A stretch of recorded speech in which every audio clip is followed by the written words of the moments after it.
Hi guys, Jen here. I hope you can hear me. I just got out of my rheumatologist appointment, and I've got some good news.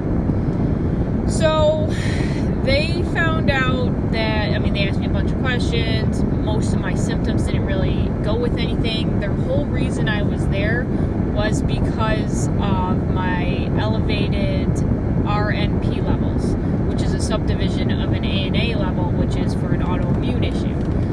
So we were trying to figure out if I had an autoimmune issue or if something like that was, flaring up or something. So I had blood work done on Monday of last week.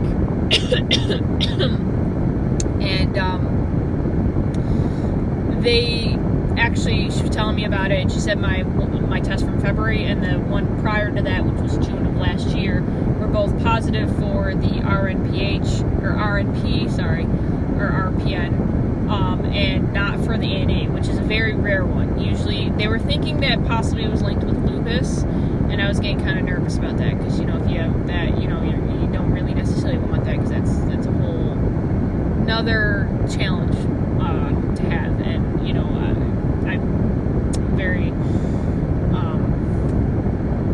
I respect people who have that, who have to deal with that every day.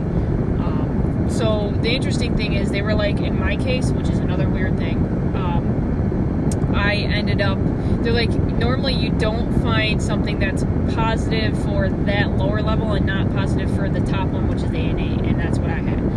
So what they just told me right now is that they just checked my latest blood work, and my latest blood work was negative for the RNH, or the RPN, or whatever it is.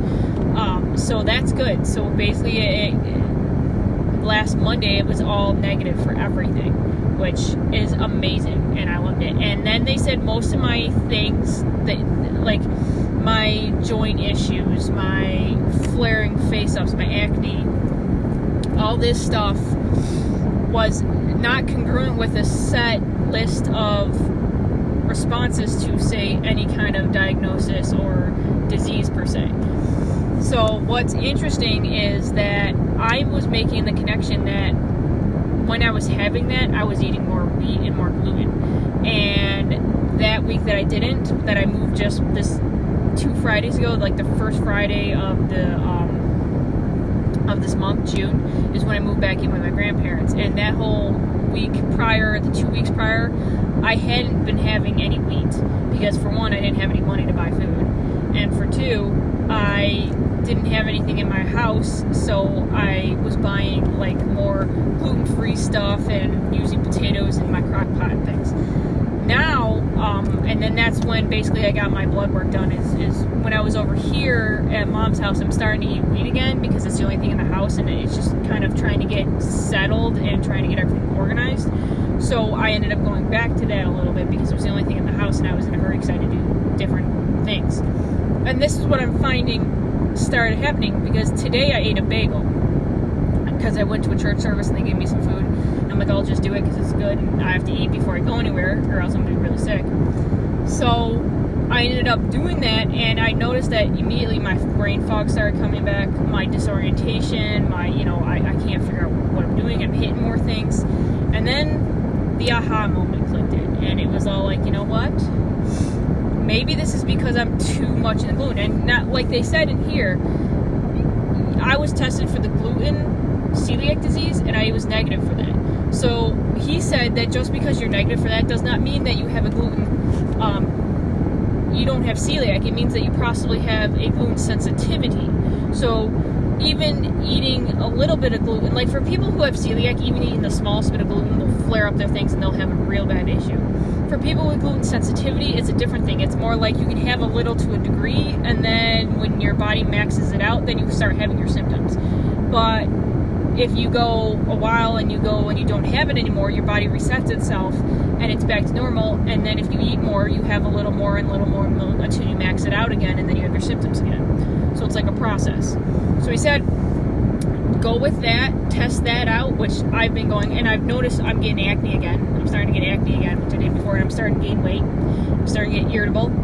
All these things that before, when I didn't have a lot of money and I was actually being diligent on being gluten-free, these things are starting to come back up now, and I'm noticing that my hair loss, I'm getting pieces of my hair that are falling out and different things like that. My irritability, I'm getting cranky with people a lot more. Things are like too much. I can't deal with a lot of things around me now. I get, kind of PMS-y, even though it's not PMS time. So yeah, and then my allergies are flaring up like nobody's business. Like, and it triggers, like it's suppressing my immune system, so the rest of it's not working out very well. So the cool thing is what I'm gonna do, definitely, and I knew it, but I didn't want to listen to myself, and this just proves it. This just proves it, especially with the fact that the new tests as of last Monday are now negative for everything, and I wasn't eating any wheat that week or the week prior. My body was dealing with it, and it was better, and that's why I felt better. So I definitely know that, I don't have celiac disease, thank goodness, and, I feel bad for the people who do, but I understand that. And I'm one that didn't really stick with things because I'm like, oh, I'm too lazy. I have a really big lazy streak, and I know a bunch of you guys probably can agree with me, because I know when it's hard to do it, you just don't want to do it. You're like, oh, it's too much work. I don't want to do it. I'd rather just deal with the consequences of the thing, like going to the bathroom all the time or having a stomach ache or whatever.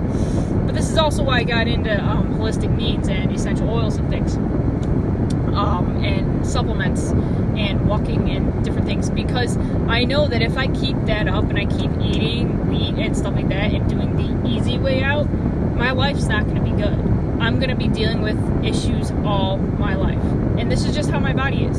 So if I want the quality of life that I want and that I need and that I deserve, I need to do what I need to do, which means get out of my lazy streak and start owning my stuff and being like, your body can't digest wheat. Deal with it.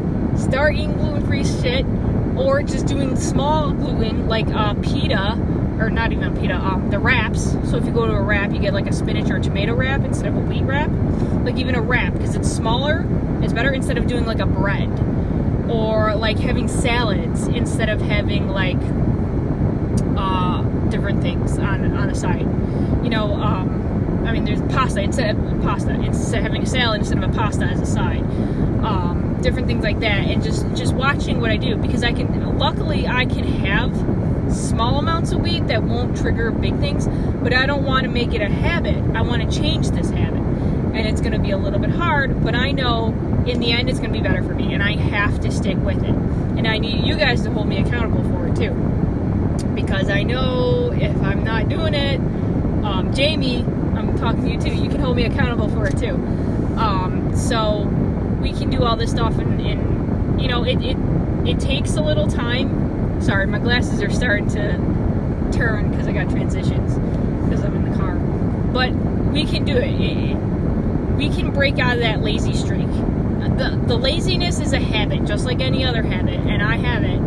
So I'm going to break that old habit. It takes 30 days about to break old habits, bad habits, so to speak. And it takes about 15 or 25, I forgot what it is. I'll have to post it and find it, to do a new habit.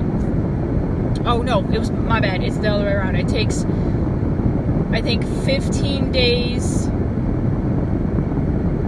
to break a bad habit and 30 days to make a new good one stick. I think that's how it goes. So you have to do it consistently every single day for that. And actually, when I was doing it, after the first 2 weeks, the first 2 weeks were the hardest. Once you get past those first 2 weeks, it gets easier. Because it was easier for me to do that, and then I'm just like, it just became a habit. I'm like, okay. And then I got distracted, and I got in with people that were eating weed all the time, and I was tempted, and then I fell for it, and like with any other addiction, I ended up doing that and getting involved in that, and then I'm back in the situation I am, not feeling good, being dizzy, getting migraines again, and having all those symptoms. So now I know that if I don't want those symptoms, instead of popping pills and doing all that stuff, I need to take away and take out of my life the trigger that is causing all that. And for me, that trigger is gluten sensitivity. So definitely reducing the gluten. So tonight I'm going to have to get my shit together and prep my potatoes and put my chicken in there and start cooking in the kitchen, which y'all know me. I don't like to cook in the kitchen because I have an issue with flaring, fuzzy, popping, baking stuff. like food and stuff, especially meat. So I'm gonna have to use a lot of valor and be able to do that and prep it and, you know, try to find some fun in that. But anyways, I just want to hop on here. Sorry it's taking a little bit longer than normal. Hi. And just basically say, hi Dee. You guys catch the replay. I'm just coming on here to explain that my tests were negative for the RNP and that I don't have any of the stuff, and that most of the time what they were saying was it could be the reason why I'm having all these autoimmune issues and flare-ups is because of a sensitivity to gluten. So catch the replay and I explain a little more, but I gotta go because I gotta drive home, and I'm lucky I don't have to come back out here to this appointment, so that's a good thing and I love it. I gotta go do some other stuff and organize my room and get all my stuff together. So catch the replay.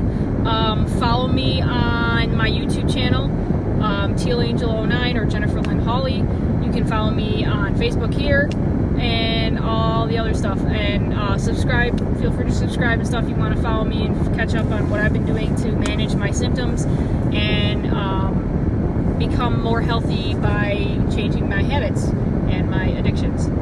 All right, this is going to be an interesting journey. I hope you're with me on it. We can share a lot of stories, and I'd love to hear your stories about how you guys are dealing with your issues and different things like that too. All right, bye everybody.